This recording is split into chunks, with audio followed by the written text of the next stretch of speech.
కుసుమహర కుసుమహర కుసుమహర శ్రీ కుసుమహరనాథుని పాదపద్మములకు నా హృదయపూర్వక ప్రణామములు. పత్రావళి సభ్యులందరికీ నా నమస్సులు. నా తల్లిదండ్రులకి నా హృదయపూర్వక నమస్కారములు. నా పేరు మాధవి, నెల్లూరు నుండి. ఈరోజు పాగల్ హర్నాథ్ పత్రావళిలోని 3లో 21వ లేఖను చర్చించుకుందాము. ఈ లేఖ శ్రీయుక్త మహేష్ చంద్ర మజుందార్ సిల్చార్ వారికి మనహార ప్రభు వ్రాసినారు. బాబా ఇతనికి ముందు లేఖలో 19వ లేఖలో కూడా వీరికే వ్రాసున్నారు. ఆ లేఖలో ఏమంటున్నారంటే, ఈ మహేష్ చంద్ర గారు అనారోగ్యంతో ఉన్నట్లుగా ఉన్నారు.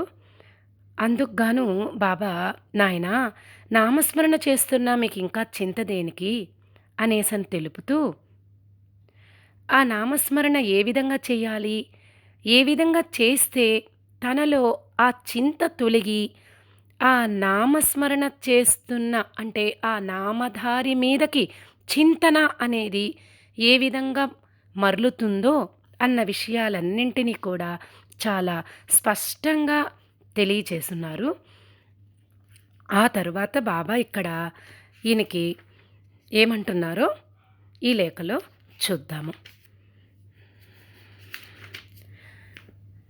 ప్రేమాస్పదుడు అయిన తండ్రి శ్రీ మహేష్ చంద్ర గారు, నాయన చాలా కాలంగా మౌనంగా ఉన్నారు. కారణమేమిటి? తెలియకుండానే బిడ్డ ఏదైనా చెడ్డ పని చేసి మీకు కష్టం కలిగించాడా? బహుశా అందుకేనేమో మీరు ఇలా శిక్షించారు అని అంటున్నారు. అంటే ఆ లేఖ తర్వాత చాలా గ్యాప్ వచ్చినట్లుగా అనిపిస్తూ ఉంది. బాబాకి ఇతను లేఖ వ్రాసినట్లుగా లేరు. అందుకు గాను బాబా, ఏమి నాయనా మీరు ఇంతకాలం ఇలా మౌనంగా ఉన్నారు, కారణం ఏమిటి? ఈ బిడ్డడి మీద మీకేమన్నా కోపం వచ్చిందా? అంటే ఈ బిడ్డ మీకు ఏదైనా చెడ్డ పని చేశారా? మీకు కష్టం కలిగించే పనేమన్నా అని బాబా అడుగుతున్నారు. అంటే ఆయన తండ్రి అన్నారు కదా, మరి మన బాబా ఆయనకి బిడ్డగా భావించుకుంటూ ఇలా మాట్లాడుతూ ఉన్నారు. నాయనా నా వల్ల మీకేమన్నా కష్టం కలిగిందా? బహుశా అందుకే ఏమో మీరు ఇలా నన్ను శిక్షిస్తున్నారు అని. అంటే ఇక్కడ శిక్షించడం అంటే లేఖ వ్రాయకుండా మాట్లాడకుండా ఉన్నట్టుగా మనం భావించాలి, అంతే కదా. మరి బాబాతో ఉత్తర ప్రత్యుత్తరం జరిగితేనే కదా వారికి ఇరువురి మధ్య ప్రేమానురాగాలనేది దృఢపరుస్తూ ఉంటుంటారు. కాబట్టి ఆ విధానం ఇక్కడ జరగకపోయేసరికి శిక్షిస్తున్నారు అనేసని బాబా చెప్తున్నారు. అయినా మా రాము చేసే చిలిపి బిడ్డల మూలంగా తల్లిదండ్రులు ఇలా అప్పుడప్పుడు కష్టాల పాలు అవుతారని నేను మొదట్లోనే చెప్పాను కదా అని చెప్తున్నారు. అంటే ఇప్పుడు ముందు లేఖలో బాబా చెప్పిన విషయాలన్నింటినీ కూడా ఆయన చాలా దీర్ఘంగా ఆలోచిస్తూ ఉన్నట్లుగా అనిపిస్తుంది. అందువల్లే అంతటి విరామం కూడా జరిగినట్టుంది లేఖ వ్రాయడంలో. బహుశా నేను మొదట్లోనే చెప్పాను కదా అని బాబా ఇందు మూలంగానే చెప్పినట్లుగా ఉన్నారు. దానిని అలా ఉంచి మీ శరీర ఆరోగ్యం ఎలా ఉన్నదో తెలియపరిచి నన్ను నిశ్చింతునిగా చేయండి అని అంటున్నారు. అంటే ఆయనకు ఆ ఆరోగ్యం సరిగా లేనందువల్ల ఆయన చాలా ఇబ్బంది పడినట్టుగా మనకు తెలుస్తూ ఉంది కదా. అది బాబా ఇక్కడ అడుగుతున్నారు. ఇంతకీ మీ శరీర ఆరోగ్యం ఎలా ఉందో తెలియపరచండి, మీరేదో బాగుంటే నేను నిశ్చింతగా ఉండగలుగుతాను అనేసని చెప్తున్నారు. తర్వాత బాబా అంటున్నారు, నా ఆరోగ్యం పూర్వం కన్నా చాలా మెరుగు. దానిని గూర్చి ఆందోళన పడాల్సిన అవసరము నాకు ఏమీ కనబడటం లేదు. బాబాకి ఇక్కడ ఆరోగ్యం బాగుంది అన్నట్లుగా తెలుపుతున్నారు. ఎందుకంటే ముందు లెక్కలో కొంచెం ఆరోగ్యం బాగలేదు అనేసని చెప్పున్నారు. అయినా నాకేమీ ఆందోళన అయితే లేదు అనేసనే చెప్తున్నారు బాబా. అంటే ఇక్కడ ఈ విషయాన్ని మనము చాలా ప్రత్యేకంగా బాబా అతనికి తెలుపుతున్నారు. దీన్ని మనం కూడా చాలా శ్రద్ధగా గమనించాలి. ఎందుకంటే ఈయన వారి యొక్క శరీరముకి కలిగిన ఆ అనారోగ్య స్థితి వల్ల అతను పూర్తిగా ఎంత అతలాకుతలమైపోయి ఉన్నాడో మనకు అర్థమవుతా ఉంది. అందుకు గాను బాబా ఇక్కడ నా ఆరోగ్యం కూడా పర్వాలేదు, పూర్వం కన్నా మెరుగ్గా ఉంది. అయినా నేను దీని గురించి ఆందోళన పడట్లేదు అని చెప్తున్నారు. అంటే ఆ శరీరం గురించి చెప్తున్నారిక్కడ. ఎందుకంటే ఏమని చెప్తున్నారు? పడగొట్టిన వాడే తిరిగి బాగు చేసుకుంటాడు. నా దృష్టిలో ఇది ఒక అద్దె కొంప లాంటిదే. అది ఉన్నా మంచిదే, ఒకవేళ నాశనమైనా నష్టమేమీ లేదు. మరొక ఇంటిని అద్దెకి తీసుకుంటాను. దానివల్ల నాకేమీ విచారం లేదు అని అంటున్నారు. నిజమే కదా! ఇక్కడ మనం గమనించాలి. ఈ శరీరము అద్దె కొంప అనేసని చెప్తున్నారు. మన ఆత్మ ఈ శరీరాన్ని ధరించి వచ్చింది. అంటే ఈ శరీరాన్ని అద్దెకి తీసుకుని ఇక్కడ ఈ శరీరంలో మన ఆత్మ నివసిస్తూ ఉంది. కాబట్టి ఈ శరీరం అనేది అద్దె కొంప. అందుకే బాబా ఎంత స్పష్టంగా తెలియజెప్తున్నారో చూడండి. మరామత్తు చేయించాల్సిన అవసరం వచ్చినా నేనుగా నా చేతులతో ఆ పనికి పూనుకోను. ఇంటి స్వంతదారునకు నోటీసు ఇచ్చి విడుదలవుతాను అని చెప్తున్నారు. అంటే ఇక్కడ చూడండి క్లియర్‌గా. అంటే ఆ ఇంటి స్వంతదారు ఎవరు? ఈ శరీరాన్ని ఇచ్చిన ఓనరు. అంటే ఈ శరీరం మనకు అద్దె కొంప. మరి ఈ అద్దె కొంపకి ఓనర్ ఎవరు? మన పరమాత్మ. ఆ పరమాత్మే కదా మనకి ఈ శరీరాన్ని ఎంచి ఈ శరీరంలోకి మన ఆత్మని పంపించి మనల్ని ఇక్కడకు పంపించాడు. కాబట్టి ఆ సొంతదారునికి నోటీస్ ఇస్తారంట. ఎలా ఇస్తున్నారు? అదే నోటీస్ ఇవ్వడం అనేది శరణాగతి అయితేనే ఈ నోటీస్ ఇవ్వగలిగే స్థితికి మనము రాగలుగుతాము. ఇక్కడ మనం ఇది గుర్తించాలి. నిజమే కదా! ఏమని? బాగలేదు, ఆరోగ్యం బాగలేదు అన్నప్పుడు మనం ఏం చేయాలి? నాయనా, నాకు ఇలా ఆరోగ్యం సరిగా లేదు. ఇది నీ ముందు నేను విన్నవించుకుంటున్నాను. నీకు నివేదిస్తున్నాను. దీనిని నీవు బాగు చేసినవా చెయ్యి. లేదా నువ్వు ఏం చేస్తావో నీ ఇష్టం అని ఆయన ఇచ్చ మీద మనం ఆధారపడాలి అన్నట్లుగా బాబా ఇక్కడ ఇలా చెప్తున్నారు. నాయనా, ఇంటి సొంతదారునికి నేను నోటీస్ ఇస్తాను. దాంతో నా బాధ్యత తీరుతుంది. తర్వాత అతనికి ఇష్టమై బాగు చేయించి ఇస్తే ఆనందంగా దానిలోనే ఉంటాను. ఒకవేళ అలా ఆయన ఇవ్వకపోయినా నేనేమీ బాధపడను. ఎందుకని బాధపడరంట బాబా? ఇక్కడ మనం ఇది గమనించాలి. ఏమంటున్నారు? నాకు బాగలేదు అని మనం విన్నవించుకుంటే మనం ప్రభుని దగ్గర, ఆ పరమ ప్రభుని దగ్గర, ఆ పరమాత్మని దగ్గర ఆయన ఒకవేళ బాగు చేస్తే ఆనందంగా మనము ఈ శరీరంలోనే ఉండొచ్చు. లేదు ఒకవేళ బాగా చేయలేదు అనంటే ఆయన ఇష్టం.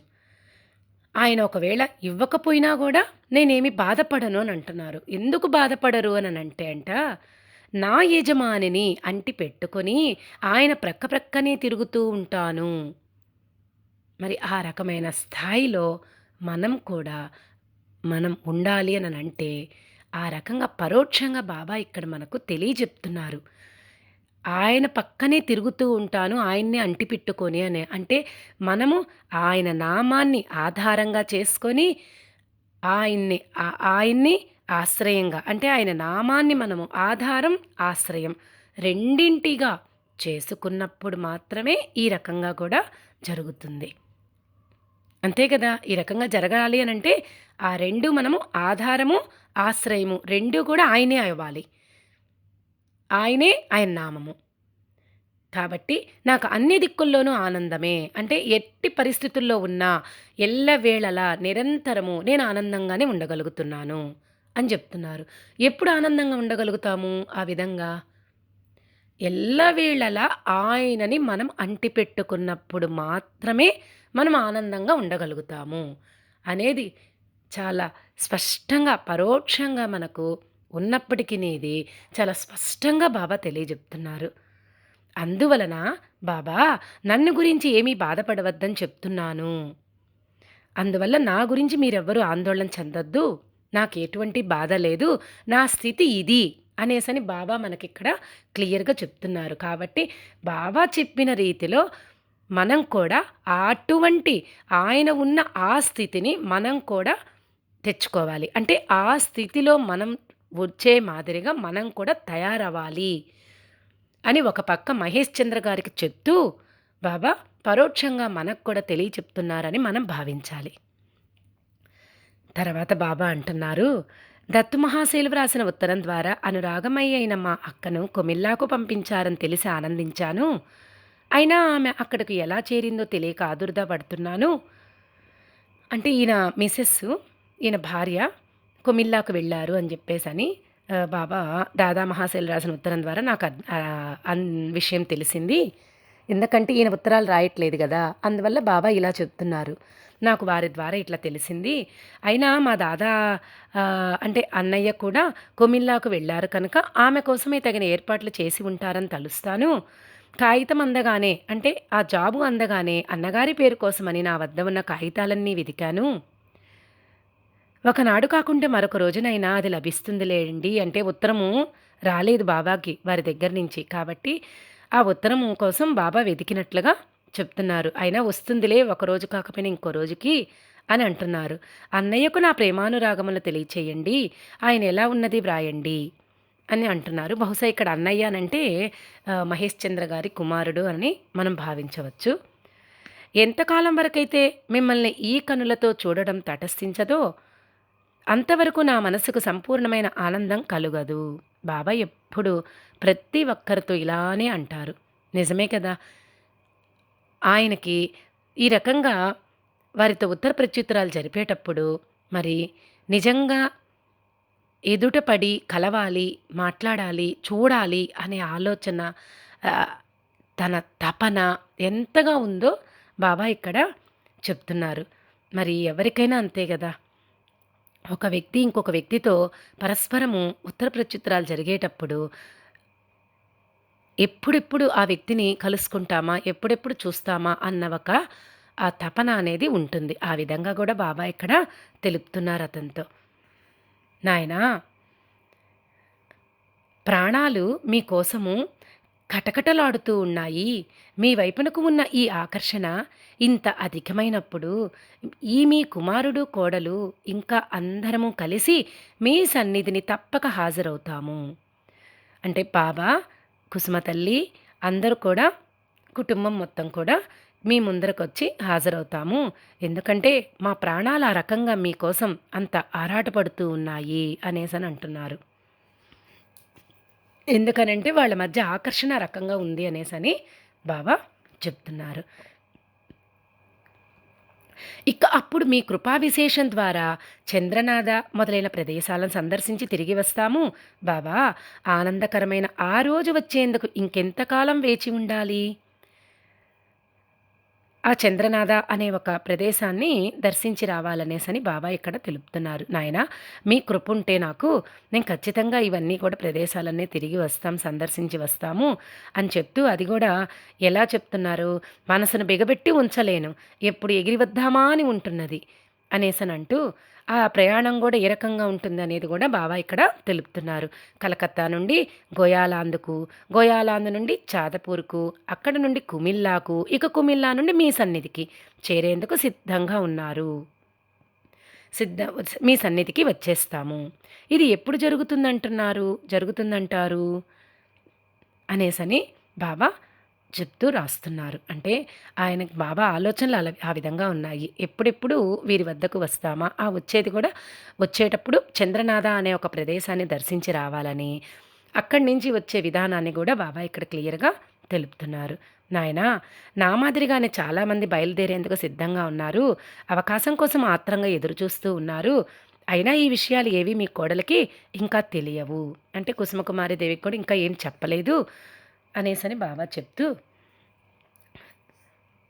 మీ ఈ పిచ్చి కుమారునికి ఏది కూడా దుఃఖాన్ని కలిగించలేదు. అంటే ఈ ఆరోగ్య విషయం చెప్పారు కదా, ఆ ఆరోగ్య విషయం అంతా కూడా ఏది కూడా బాబాకి ఇక్కడ దుఃఖం అనేది కలిగించదు అనేసని స్పష్టంగా తెలియచెప్తున్నారు. మీ ఉత్తరం కోసమై నేను ఆత్రంగా ఉన్నాను. అన్ని రకాల శుభవర్తమానములను సేకరించి ఒక ఉత్తరం రాస్తే చాలా ఆనందిస్తాను. అంటే ఆయన చాలా కాలంగా ఉత్తరం రాయట్లేదు కాబట్టి, బాబా మీ ఉత్తరం కోసం నేను చాలా ఎదురు చూస్తూ ఉన్నాను. ఎంతో ఆతృతగా ఉన్నాను నాయనా. అన్ని రకాలుగా మీరు మంచి విషయాలతో మీరు నాకు ఉత్తరం రాస్తే నేను చాలా సంతోషిస్తాను. ప్రస్తుతం మీ ఆరోగ్యం ఎలా ఉంటూ ఉంది? మీ ఈ ఉద్యోగం ఇంకా ఎన్నాళ్ళు? ఉద్యోగంలో ఉంటూ ఉన్నప్పుడే అక్కడికి రావాలని ఉన్నది. అలా అయితేనే ఆనందంగా ఉంటుంది. బాబా విషయాన్ని చెప్తూ ఉన్నారు. నా బాబా ఉద్యోగంలో ఉన్నారు కదా కాశ్మీర్‌లో. అది ఇక్కడ తెలుపుతున్నారు. నాయనా ఉద్యోగంలో ఉంటూ ఉన్నప్పుడే నాకిక్కడ రావాలనుంది. అలా అయితేనే నాకు సంతోషంగా కూడా ఉంటుంది. కొన్నాళ్లుగా కొమిల్లా నుండి ఉత్తరం ఏదీ రాలేదు. మరి నా దోషం ఏమిటో తెలియడం లేదు అంటున్నారు. అంటే కొమిల్లా నివాసిన రజనీకాంత్ ఘోష్ గారు నుంచి కూడా ఉత్తరం రాలేదు అనేసి అన్నట్లుగా తెలుపుతున్నట్లుగా అనిపిస్తూ ఉంది. బహుశా ఈ ఎందుకనంటే రజనీకాంత్ ఘోష్ గారు, మహేష్ చంద్ర గారు వియ్యంకులవుతున్నారు. రజనీకాంత్ ఘోష్ గారి కుమార్తెను మహేష్ చంద్ర గారి కుమారుడికి ఇచ్చి వివాహం చేసున్నారు.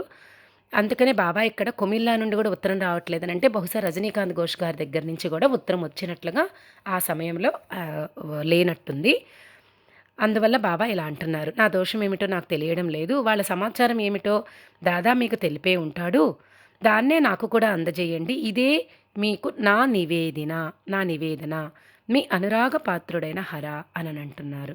అసలు ఆ బంధుత్వము ఎంత పటిష్టంగా ఉంచుకోవాలి, ఒకరి మధ్య ఒకరికి ఆ మధ్య బంధం అనేది ఎంత బలంగా ఉండాలి అన్నట్లుగా బాబా ఇక్కడ చక్కగా తెలిపినారేమో అని నాకు అనిపిస్తూ ఉంది. ఇంతటితో బాబా ఈ లేఖను ముగించారు. జై కుస్మహర. కుస్మార కుస్మార కుస్మార కుసుమహరుల దివ్య పాదపద్మములకు నా నమస్కారములు. పత్రావళి గోష్ఠి సభ్యులకు నా ప్రణామాలు. నా పేరు వాణి. నేను కాకినాడ నుంచి మాట్లాడుతున్నాను. 3లో 1లో 21వ లేఖ.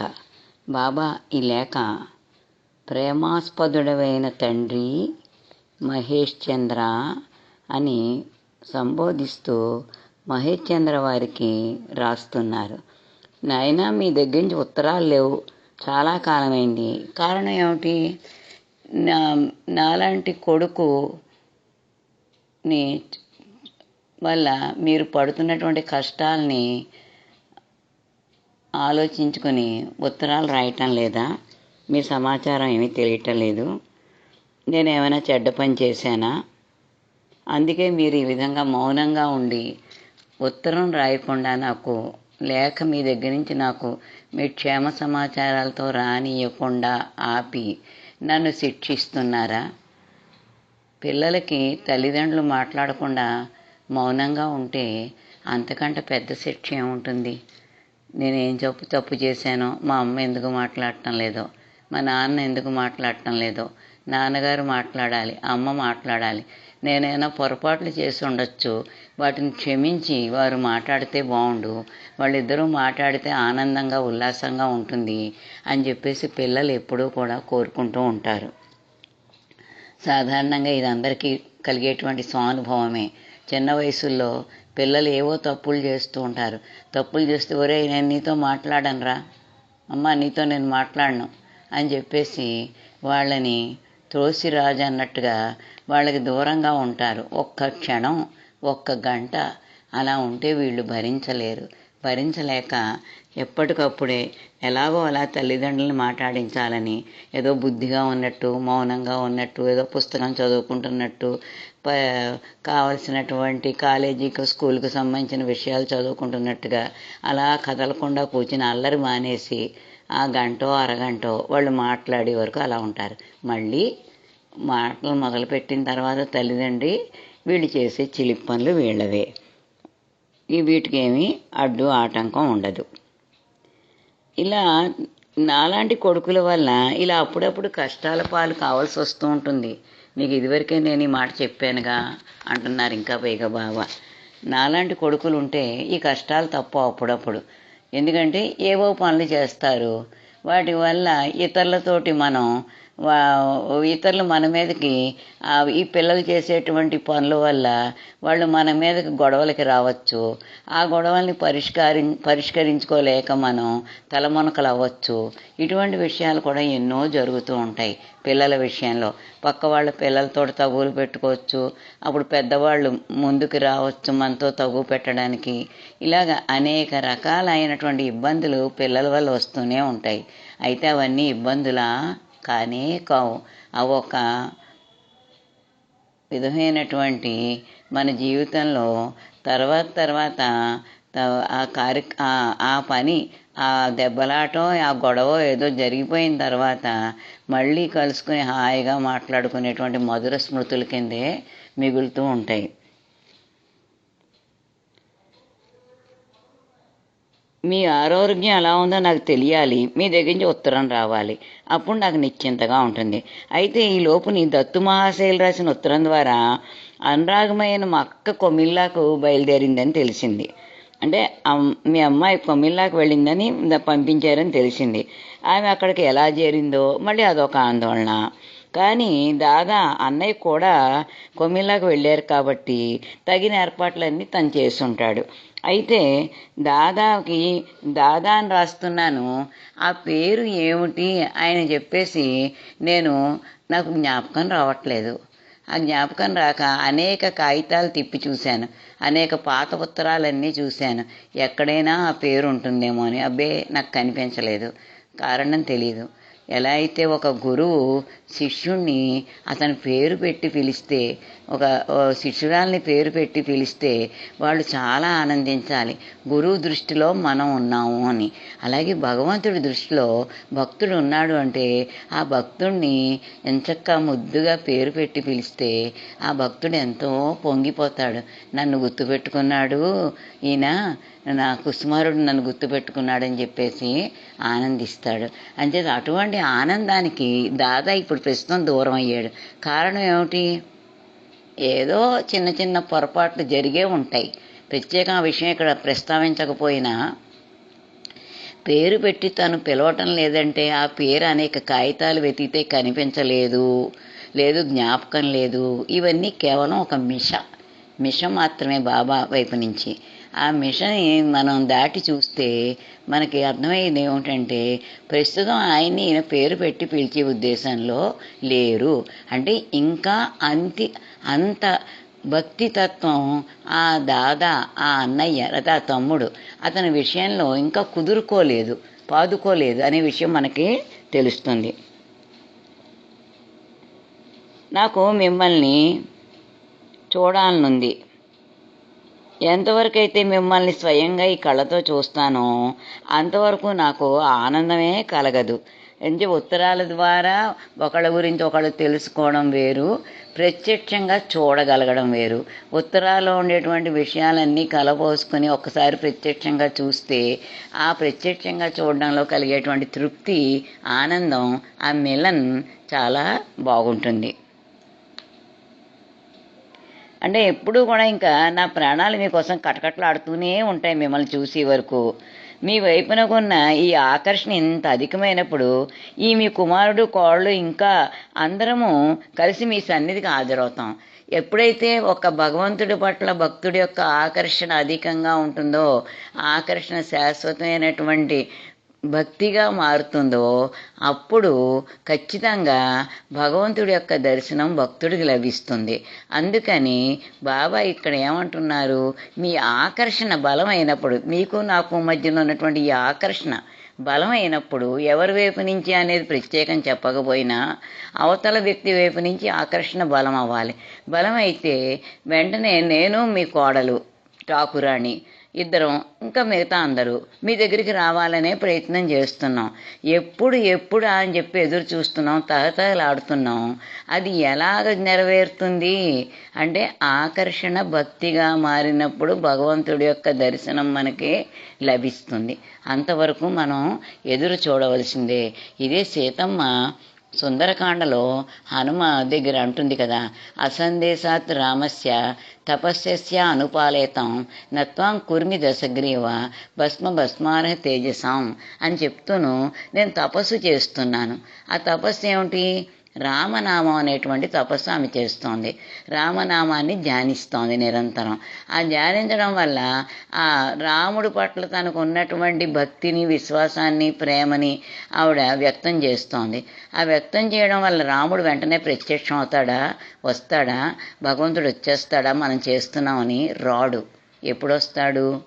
ఆయనకి తోచినప్పుడు, ఆయనకి రావాలన్నప్పుడు, మన యొక్క కర్మ పరిపక్వం చెందినప్పుడు, మనం చేసేటువంటి ఈ నామం లేదా ఈ భక్తి, ఈ జపం, ఈ మంత్రం, ఈ దానం, ఈ తపం ఇవన్నీ పరిపూర్ణమైనప్పుడు మాత్రమే, ఆయన రావాలి అని అనుకున్నప్పుడు మాత్రమే ఆయన యొక్క దర్శనం మనకి లభిస్తుంది. అంతవరకు ఇవి చెయ్యాలా? మనం చేసిన తర్వాత ఆయన రాడు అనుకున్నప్పుడు మనం చేయవలసిన పని ఏమిటి? అలా అనుకోకూడదు. మనం కంపల్సరీగా తప్పనిసరిగా చెయ్యాలి. ఎందుకు చెయ్యాలి? ఇవన్నీ మన చిత్తశుద్ధి కోసం మనం చెయ్యవలసినవి. ఓ యజ్ఞం, ఓ దానం, ఓ తపస్సు, ఓ ధర్మం, ఇవన్నీ కూడా ఓ జపం, నామం, ఇవన్నీ మన యొక్క చిత్తశుద్ధి కోసం అని మనం చెయ్యవలసినవి, మనం ఏర్పాటు చేసుకున్నటువంటివి. ఈ చిత్తశుద్ధి వచ్చిన తర్వాత స్వామి నేను చిత్తశుద్ధితో ఉన్నాను రా అంటే రాడైనా. ఆయన పరీక్ష చేసుకుంటాడు. వీళ్ళకి రావాలి వచ్చా, వీళ్ళకి నా దర్శనం ఇవ్వచ్చా, వీళ్ళకి నేను కనిపించవచ్చా అనేది ఆయన ఇష్టం. అయితే ఆయన ఇష్టపడ్డట్లయితే ఇవన్నీ కావాలా? ఆయన నిజంగా ఇష్టపడ్డప్పుడు ఒక్కోసారి ఇవి ఏమీ అక్కర్లేకుండానే ఆయన ప్రత్యక్షమైపోతూ ఉంటాడు. దానికి ఏమిటనమాట కారణం? ఎక్కడో పూర్వజన్మలో చేసినటువంటి పుణ్య విశేషం ఏదో ఉండుంటుంది. దాన్ని అడ్డు పెట్టుకుని ఆయన వచ్చేస్తాడు. త్వయి ప్రసన్నే మమ కింగుణేనా, త్వయి అప్రసన్నే మమ కింగుణేనా, రక్తే విరక్తే చ వధూనాం నిరర్ధకం కుంకుమ పత్రభంగ అని లీలాసుకుల వారు శ్రీకృష్ణ కరుణామృతంలో చెప్తారు. అంచేత భగవంతుడు మన పట్ల ప్రసన్నం అవ్వాలి అంటే, ఆయనకి ప్రసన్నం అయ్యేటువంటి దృష్టికోణం ఉన్నట్లయితే మనలో గుణాలు ఉన్నాయా లేవా, అవగుణాలు ఉన్నాయా, అవన్నీ ఆయనకు అక్కర్లేదు. అలా కాదు, ఆయనకి మన పట్ల ప్రసన్నం అవ్వాలి అని లేకపోతే మనలో ఎన్ని గుణాలున్నా అవి నిష్ప్రయోజనమే, నిరుపయోగమే అవుతాయి. ఇదే మనకి తులసీదాస్ కూడా చెప్తాడు. పారస్ అవగుణ చిత్తన ధరి కంచెన కరే లోహేకో అని. పారస్ స్పర్శవేది లోహాలో ఉండేటువంటి ఇనుములో ఉండేటువంటి గుణాలు కాకుండా ఉన్నటువంటి ఇంకా వేరే ఏమైనా అగుణాలు అంటే దుష్టత్వాలు ఏమైనా ఉన్నాయా, మంచి చెడు, ఇవన్నీ పట్టించుకోకుండానే పారస్ కంచెను బనావే లోహేకో అవగుణ చిత్తన కరే అంటాడు ఆయన తులసీదాసు. అని గుణాలు అవగుణాలని ఏమాత్రం లెక్క చేయకుండానే స్పర్శవేది ఎలా అయితే తన దగ్గరికి వచ్చినటువంటి ఇనుముని బంగారం చేస్తుందో, అలాగే భగవంతుడు కూడా ఆయన పట్ల మనకున్నటువంటి ఆకర్షణ శక్తి, ఆ జపం, మనం చేసే తపం, మనం చేసే దానం, ధర్మం, యజ్ఞం, ఇవన్నీ పరిపూర్ణతను పొందినట్లయితే ఆయనే వచ్చి మనకి దర్శనం ఇస్తాడు. ఇవేమీ లేకుండా దర్శనం కూడా పూర్వజన్మ యొక్క పుణ్యఫల విశేషం ఏదన్నా ఉంటే అలా కూడా జరగవచ్చు అని చెప్పేసి ఇక్కడ ఆ విషయం కోసం బాబా ఈ ఆకర్షణ ఎప్పుడు బలమైతే అప్పుడు మేము అక్కడికి రావాలని కోరుకుంటున్నాం అని తన వైపు పెట్టుకుని చెప్తున్నారు. భక్తుడి పట్ల ఆకర్షణ భక్తుడికి ఉండాలి, భగవంతుడి పట్ల ఆ కోరిక. అయితే దాన్ని ఆయన పరోక్షంగా తన వైపు పెట్టుకుని బాబా ఈ విషయాన్ని తెలియజేస్తున్నారు. అయితే మరి ఈ దానం ధర్మం ఇవన్నీ ఎందుకు చేయడం ఎందుకు అని సీతమ్మ అనుకున్నట్లయితే, ఈ దానం ధర్మం ఎలాంటివిటా? దానికి శ్రీభాష్యం అప్పలాచార్యుల వారు ఒక చక్కని ఉదాహరణ చెప్పారు. ఆయన సుందరకాండ ఆయన రాసినటువంటి సుందరకాండ ప్రసంగాల్లోనూ ధర్మసింధులో అవి మొత్తం అన్నీ కూడా ప్రచురణయ్యాయి. అటువంటి ఆయన చెప్పింది ఏమిటంటే, ఇవన్నీ ఎటువంటివి? చిత్తశుద్ధిని తెచ్చుకోవడానికి. మన ఇంటికి ఒక అతిథి వస్తుంటే ఆ అతిథి వస్తున్నాడని చెప్పేసి మనం ఒక చీపురు తీసుకుని ఇల్లంతా శుభ్రం చేసి ఆ అతిథి వచ్చే సమయానికి ఆ చీపుర్ని పక్కన పెట్టేస్తాం. అతిథి వచ్చి కూర్చున్న తర్వాత రండి రండి అని ఆహ్వానిస్తాం, స్వాగతం పలుకుతాం, వాళ్ళకి కావాల్సిన మర్యాదలు చేస్తాం. అంతేగాని అతిథితోటి ఈ చీపురు కట్టేనండి మీరు వస్తున్నారని ఇల్లంతా శుభ్రం చేసిందని చూపించాం. అలాగే కూడా మనం చేసినటువంటి యజ్ఞం, దానం, తపస్సు, ధర్మం ఇవన్నీ కూడా మనం భగవంతుడు ఎదురుగుండా పెట్టకుండా ఆయన వస్తున్నాడని చెప్పేసి ఆయన రావాలి అని కోరికతోటి, చాలా ఆకాంక్షతోటి మనం అవన్నీ పూర్తి చేసుకుని చిత్తాన్ని శుద్ధి చేసుకుని మనం సంసిద్ధంగా ఎప్పుడూ ఉండాలి. ఎప్పుడు గైడ్ అని చెప్పేసి అందులో బీ ప్రిపేర్డ్ అని చెప్పేసి గైడ్స్కి ఉండేటువంటి నియమాల్లోనూ చెప్తూ ఉంటారు. చదువుకునే రోజుల్లో వస్తూ ఉండేవి ఆ నియమాలు. బీ ప్రిపేర్డ్, ఎటువంటి సమయం అయినా సరే, దేనికైనా సరే నేను సిద్ధంగా ఉన్నాను, సంసిద్ధంగా ఉన్నాను అని చెప్పేసి ఆ ఎన్సీసీ కానీ, ఏసీసీ కానీ, గైడ్ అనేటువంటిది కానీ అందులో జాయిన్ అయిన వాళ్ళు ఎప్పుడూ కూడా వాళ్ళ సంసిద్ధతని వ్యక్తం చేస్తూ ఏ సేవకైనా రెడీగా ఉండాలి అనే విషయాన్ని అక్కడ తెలియజేస్తూ ఉండేవారు. అలాగా ఇక్కడ కూడా ఇదే చెప్తున్నాడు ఆయన. మీ ఆకర్షణ బలంగా ఉన్నప్పుడు మేము అందరం అక్కడికి వస్తాం. ఎలా వస్తాం? ఆకర్షణ యొక్క బలం వల్ల మాత్రమే మేమందరం కూడా అక్కడికి చేరుకోగలుగుతాం. ఇలా ఎంతకాలం వేచి ఉండాలి? దానికి ఏమీ మనం చెప్పలేం. ఇంతకాలము అని చెప్పడానికి ఏమీ అవకాశం లేదు. చంద్రనాథ మొదలైన ప్రదేశాలను కూడా హాయిగా అందరం కలిసి దర్శించి రావచ్చు. ఈ చంద్రనాథ అనే ప్రదేశం ఏమిటో నాకైతే తెలియలేదు. ఎవరైనా వివరిస్తే కూడా నేను చాలా ఆనందిస్తాను. ఆనందకరమైన ఆ రోజు వచ్చేందుకు ఇంకెంతకాలం వేచి ఉండాలో కదా. మనసును బెగబట్టి ఉంచలేకపోతున్నాను.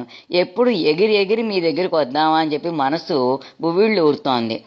కలకత్తా నుండి ఎలా వస్తారో ఏమిటో అవన్నీ కూడా చెప్తున్నారు బాబా.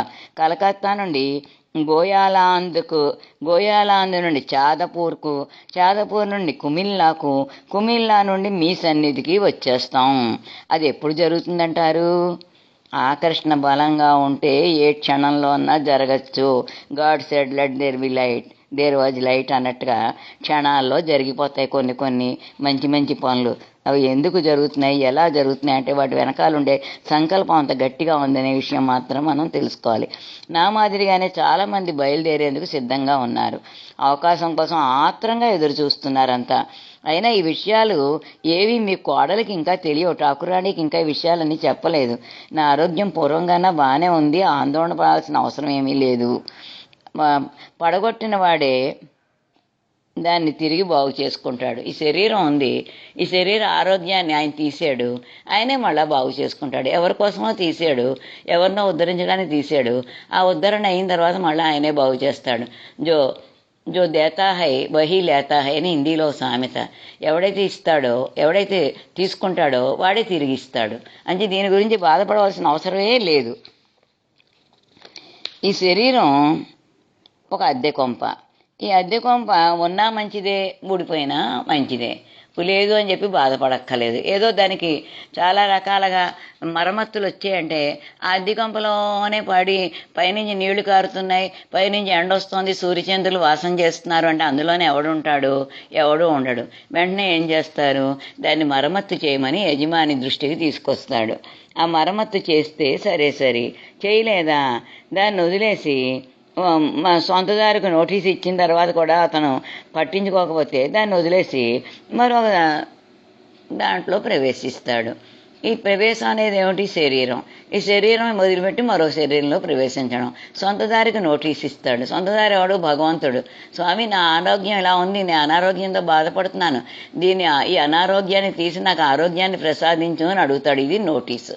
ఈ నోటీస్ ఇచ్చిన తర్వాత ఆయన పట్టించుకోకపోతే ఈ శరీరాన్ని విడిచిపెట్టి మరో శరీరాన్ని తీసుకుంటాడు. ఆయన చుట్టూ తిరుగుతూ ఉంటాడు. అంటే భగవన్నామం నిరంతరం చేస్తూ ఉంటాడు, విడిచిపెట్టాడు.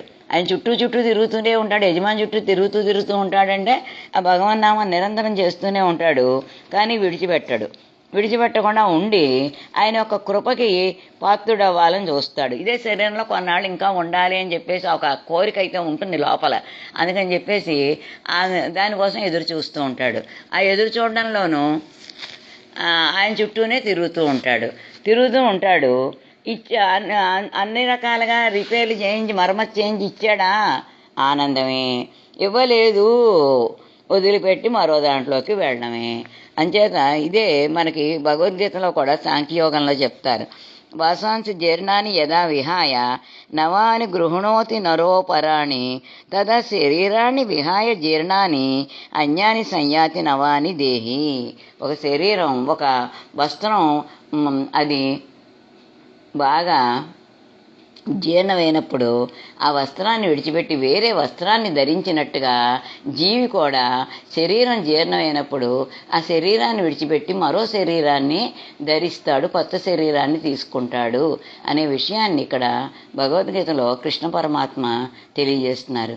ఇలా ఈ విషయాలన్నీ చెప్తూ బాబా మీ పిచ్చుకుమారుడు దేనికి కూడా దుఃఖం కలగదు. ఏ విషయం కూడా మీ పిచ్చుకుమారుడికి దుఃఖం కలిగించే విషయం ఏదీ లేదు. మీ ఉత్తరం కోసం మాత్రం నేను ఎదురు చూస్తున్నాను. అన్ని శుభవర్తమానాల్ని జోడించి ఒక ఉత్తరం రాస్తే ఆనందిస్తాను. మీ ఆరోగ్యం ఎలా ఉంది తెలియజేయండి. మీ ఉద్యోగం ఇంకా ఎన్నాళ్ళు? ఆ ఉద్యోగంలో మీరుండగా మేము అక్కడికి వస్తే మాకు ఆనందంగా ఉంటుంది. మీ ఉద్యోగంలో మీరు ఉంటూ ఆ ఉద్యోగం యొక్క నిర్వహణ చేసుకుంటూ ఆ హోదాలో మీరు మమ్మల్ని అందరినీ కూడా మీరు రిసీవ్ చేసుకుంటే మాకు చాలా ఆనందం కదా. కొన్నాళ్ళుగా కొమిల్లా నుండి కూడా ఉత్తరం ఏమీ రాలేదు. నా దోషం ఏమిటో తెలియటం లేదు. వాడి సమాచారం ఏమిటో దాదా మీకు తెలియజేసి ఉండొచ్చు.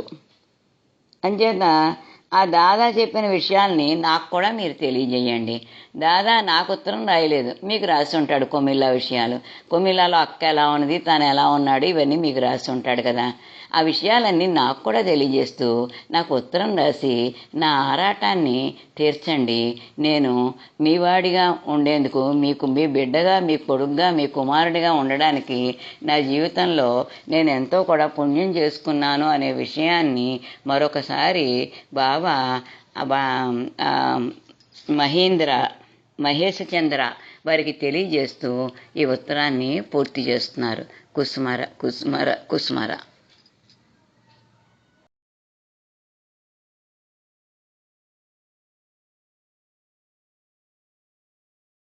కుస్మార కుస్మార కుస్మార. పూజ్యులైన నా తల్లిదండ్రులకు శ్రీ కుసుమహర్నాథుల పాదపద్మములకు నా శిరస్సు వంచి ప్రణమిల్లుతూ, అటల్ బిహార్ నాంది శారిమా దంపతులకు, మాధవరావు నాన్నగారికి, శేషగిరి అన్నయ్యకి నా హృదయపూర్వకమైన నమస్సుమాంజలు తెలుపుతూ, ప్రత్తావళి గోష్ఠిలోని భక్తులందరికీ నా నమస్కారం తెలుపుతూ, పాగల్ హర్నాథ్ 3వ భాగంలో 1వ ఖండంలోని 21 లేఖలోని అంశాల గురించి ప్రభువు నాలో కలిగించిన భావాలను మీతో పంచుకుంటూ ప్రయత్నించున్నాను. నా పేరు వరలక్ష్మి, హైదరాబాద్ నుండి మాట్లాడుతున్నాను. ఈ లెటర్ని మన తండ్రియగు ప్రభువు సిల్సార్ నివాసి అయిన మహేష్ చంద్ర గారికి రాసిన జవాబు. ఏమని సంబోధిస్తూ రాస్తున్నారంటే, మా ప్రేమాస్పదుడైన తండ్రి అని మహేష్ చంద్రని సంబోధిస్తూ రాస్తున్నారు. ఆయన తండ్రి భావంతో సంబోధిస్తూ రాస్తున్నారు. ఆయన యొక్క బిడ్డగాను. బాబా ప్రతి వాళ్ళని, మగవారిని తండ్రిగాను, అన్నగానో, తమ్ముడుగానో భావిస్తూ రాస్తుంటారు. అలాగే స్త్రీమూర్తులందరినీ తల్లిగానో, చెల్లెలుగానో, సోదరిగానో ఈ విధంగా చక్కగా గౌరవప్రదంగా సంబోధిస్తూ రాస్తుంటారు. ఆ పిలుపును చూసి, ఆ ఉత్తరం చూసిన వాళ్ళందరికీ ముందే మనసు ఆనందభరితమైపోతుంది, హృదయం అంతాను. అది మనం ఈ చాలా లెటర్స్ చూస్తున్నాం కదండి. బాబాయ్ యొక్క సంబోధన ఎంత ఆనందంగా ఉంటుంది, ఎంత హృదయం అంతా నిండిపోయి ఎంతో ఆనందం కలుగుతుంది ఆ లెటర్ చూడగానే. అలాగే బాబాయ్ ఆయన తండ్రిగా భావించి ఇలా రాస్తున్నాడు. ఆయన చాలా కాలంగా మౌనంగా ఉన్నారు. కారణం ఏమిటి తెలియకుండా ఉంది అంటున్నారు. మీరు ఎందుకు చాలా రోజుల నుంచి ఉత్తరం రాయట్లేదు, ఏంటో విషయం ఏమి తెలియక నేను ఆందోళన పడుతున్నానంటగా బాబా రాస్తున్నారు. మళ్ళీ ఏమంటున్నారంటే, మీ బిడ్డ ఏదైనా చెడ్డ పని చేసి మీకు కష్టం కలిగించాడా? బహుశా అందుకేనేమో మీరు ఇలా సృష్టిస్తున్నారు అని అంటున్నారు. అయినా మారాం చేసే చిలిపి బిడ్డల మూలంగా తల్లిదండ్రులు అలా అప్పుడప్పుడు కష్టాల పాలు అవుతారని నేను మొదట్లోనే చెప్పాను కదా అని అంటున్నారు అన్నమాట. అంటే నేను ఇదేనా మీకు కష్టం కలిగించానా నాయనా? అందువలన మీరు ఉత్తరం రాయిపోవటానికి కారణం అదేనా? నేను మిమ్మల్ని ఆ, ఆ, కష్టాలు పాలు చేసినందుకు నాకు ఈ విధంగా ఉత్తరాలు రాయక నా మనసు కష్టం కలిగిస్తున్నారు అని అంటున్నారు అనమాట. బిడ్డల వల్లనే కదా తల్లిదండ్రులకి కష్టమైనా సుఖమైనా కలిగేది, వాళ్ళ పేరు ప్రఖ్యాతులు వచ్చేది బిడ్డల వల్లనే తల్లిదండ్రులకి గుర్తింపు వస్తుంది అన్నట్టుగా చెప్తున్నారు. ఇదివరకు లెటర్లో కూడా బాబా 19వ లెటర్ ఈ భాగంలోనే 19వ లెటర్లో ఈయనకి ఒక సూచనలు ఇచ్చారు. ఎందుకంటే ఈయన మానసికంగానో శారీరకంగానో అశాంతికి లోనై ఉండటం వల్ల బాబా ఏం చెప్తున్నారంటే, నాయన నువ్వు నామం చేస్తున్నావు బాగానే ఉంది, నామం చేస్తేనే కాదు నాయన, కేవలం ఔషధం చేయించినంత మాత్రాన ఫలితం ఉండదు కదా. ఒక రోగానికి శరీరానికి రోగం వస్తే ఏమవుతుంది, డాక్టర్ దగ్గరికి వెళ్తాం, మందు ఇస్తాం, మందు తీసుకోగానే ఆయన చెప్పినట్టుగా పచ్చాలు చేయాలి. అదేవిధంగా నువ్వు నామం చేస్తున్నా సరే నామంతో పాటు కొన్ని నియమాలు ఉన్నాయి నాయన అని చెప్పారు. ఏమని? ఈ నియమాలు పాటిస్తే నీకు అశాంతి పోతుందంట. అశాంతి చింతన, పరపీడన, పరులకు సంపదకి ఆరాటపడతాం, పరులకు అనిష్టం కలిగాలనే ఆలోచనలు. మళ్ళీ ఇంకా ఏం చెప్పారంటే వీటితో పాటు కొన్నిను ఇంకా ఇంపార్టెంట్, పరపీడన, పరుల సుఖాందుకి నువ్వు సానుభూతి చూపించాలని, వాళ్ళకి ఏదైనా బాధ కలిగినా ఆ బాధను పోగొట్టేటట్టుగా ఉపాయం చెప్పాలని, ఒకవేళ నీ వలన బాధ తగ్గకపోయినా వాళ్ళకి సహాయం చేయవలసి వస్తే నువ్వు సహాయం చేయలేకపోయినా సహాయం చేసేవారిని అయినా నువ్వు దారి చూపించు. ఈ విధంగా చేస్తూ ఈ నియమాలు పాటిస్తూ నువ్వు నామస్మరణ చేస్తే నీ మనసుకు శాంతి కలుగుతుంది, శరీరానికి కూడా ఆనందం కలుగుతుంది, బాగుంటుంది అని చెప్పారు. చెప్తూ మళ్ళీ ఏమంటున్నారంటే, నీకు ఇంకా ఆనందం కలగాలంటే భక్తుల యొక్క సహచర్యం చేయమన్నారు. మళ్ళీ పుస్తకాలు భగవతుని యొక్క భక్తుల యొక్క చరిత్ర చదవమంటున్నారు. భాగవతం, చైతన్య భక్తం ఇటువంటివన్నీ మంచి పుస్తకాలు చదువుతుంటే నీలో ఉన్న ఏదైనా సంకుచితత్వం కూడా అర్థమైపోయి ఆనందం కలుగుతుంది. అందువల్ల భక్తులతో కూడా కలవమని కలుస్తూ వారితో పరిచయం పెట్టుకుంటే ఏమవుతుంది, నీ మనసుకి సంతన కలుగుతుంది అని బాబా చక్కగా ఆయన యొక్క మనసుకి శరీరానికి నివారణ ఉపాయాలు చెప్పారు. మరి ఆయన ఆ విషయాలు మరి పాటించారో లేదో తెలియకపోవచ్చు. అందుకే లెటర్ కూడా చాలా రోజుల వరకు నుంచి ఆయన దగ్గర రాలేదు. అందుకే బాబా ఏమనుకుంటున్నారంటే, నేను చెప్పిన ఈ మార్గాలు ఆయనకి రుచించలేదేమో, ఆయన మనసు కష్టం కలిగిందేమో, అందుకే ఇలాగా ఉత్తరం రాయకుండా ఉన్నారని బాబా ఈ విధంగా భావించి, మీకు ఏమన్నా కష్టం కలిగిందా నా వలన, అందుకే మీరు లెటర్ రాయిపోవటం కారణం ఇదేనా అన్నట్టుగా చెప్తున్నారు అన్నమాట. ఆయన వల్ల మనకి కష్టమే ఉంటుందండి. జనరల్గా మన వలన ఈ జీవులందరూ తరింపచేయాలని బాబా మన కోసం ఎంత కష్టపడుతున్నారంటే ఆయన చెప్పిన మార్గాలు అందరికీ వర్తిస్తాయి. మరి ఆ మార్గాలు మనం పయనిస్తేనే కదా మనం కూడాను మన మనస్సు శరీరం ఆనందంగా సుఖంగా శాంతంగా ఉంటాం. అది మాట బాబా ప్రతిదీ తన మీద ఆపాదించుకుంటారు కదా, అలాగే చెప్తున్నారు. మళ్ళీ ఏమంటున్నారంటే, మా దత్తు మహాశయులు రాసిన ఉత్తరం ద్వారా అనురాగమైన మా అక్కను కొమిల్లాకు పంపించారని తెలిసి ఆనందించాను నాయన. ఆమె అక్కడకు ఎలా తెలిందో ఆదుద్దా పడుతున్నాను. మళ్ళీ మా దాదా అంటే అన్నయ్య కూడా కొమిల్లా వెళ్ళారు కనుక ఆమె కోసమే తగిన ఏర్పాటు చేసి ఉంటారని తెలుస్తాను. కాగితం అందగానే అంటే లెటరు జాబ్ అందగానే అన్నగారి పేరు కోసం వెతికాను, కానీ అది వెతికాను కానీ దొరకలేదు. ఒకనాడు కాకుండా మరో రోజైనా ఆ జాబు లభిస్తుందండి అంటే ఆయన అడ్రస్ దొరుకుతుందండి, మీరేం కంగారు పడద్దు అన్నట్టుగా చెప్తూ ఆయనకి ఓదార్స్తూ, అన్నయ్యకి నా ప్రేమ అనురాగం తెలియచేయండి, ఆయన ఎలా ఉన్నది రాయండి అని చెప్తున్నారు.